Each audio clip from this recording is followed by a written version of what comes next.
kind of wanted to just get into it because you have such incredible medical knowledge around this issue. And I really, really wanted to talk to you about the current fetish milk situation going on.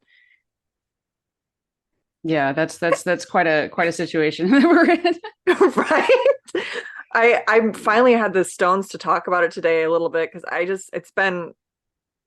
just tried not to scream about it or just give up because it's just so disgusting. Right.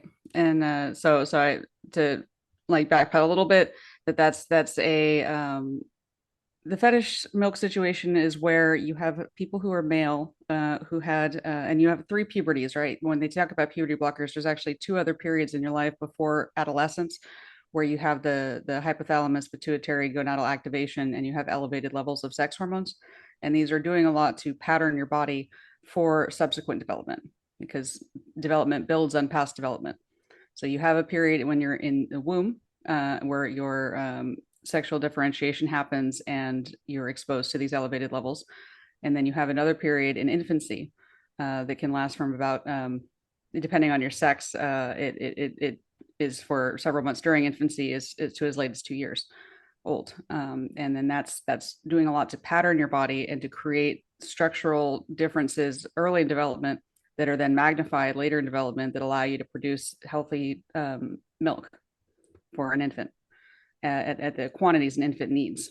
Sometimes I see these men talking about how like they fed their child only breast milk for 6 weeks and it didn't lose any weight, so it's fine. But of course, infants are supposed to be gaining weight. They're not supposed to just not lose weight.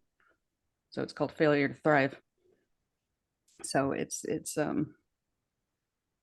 quite shocking. So we're in a situation where they're using drugs to induce lactation in adults, males who had estrogen only, and estrogen is not the only sex hormone in a female that contributes to breast development. You know, you have a cyclical exposure to estrogen and progesterone and other hormones. So, but they've grown these um,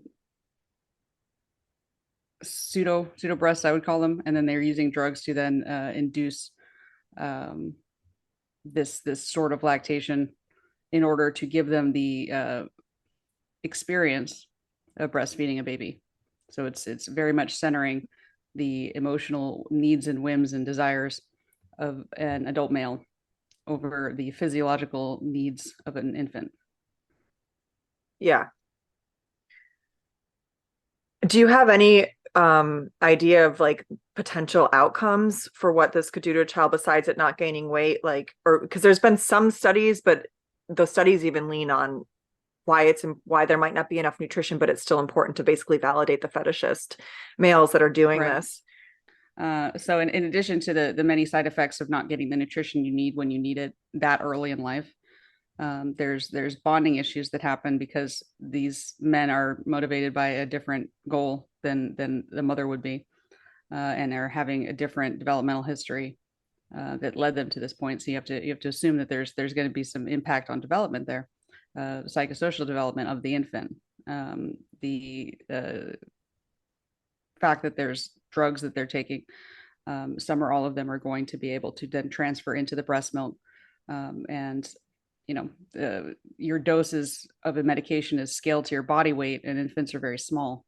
So even a small amount transferred into breast milk can have a profound impact on them.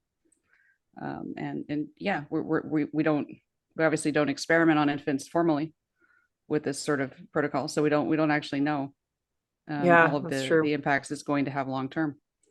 But we know that these are drugs that are powerful enough to cause a man to start lactating. So you have to assume that it's going to have a significant impact on an infant, and just like their own mini puberty is having a significant impact on them. And they I give mean, additional, nursing sorry, go ahead. mothers, sorry, yeah, nursing mothers are told like not to avoid like a slew of things, like including like sushi and like foods that that are actually Right. quite healthful, but like potentially contain some, small, minute amounts of toxins.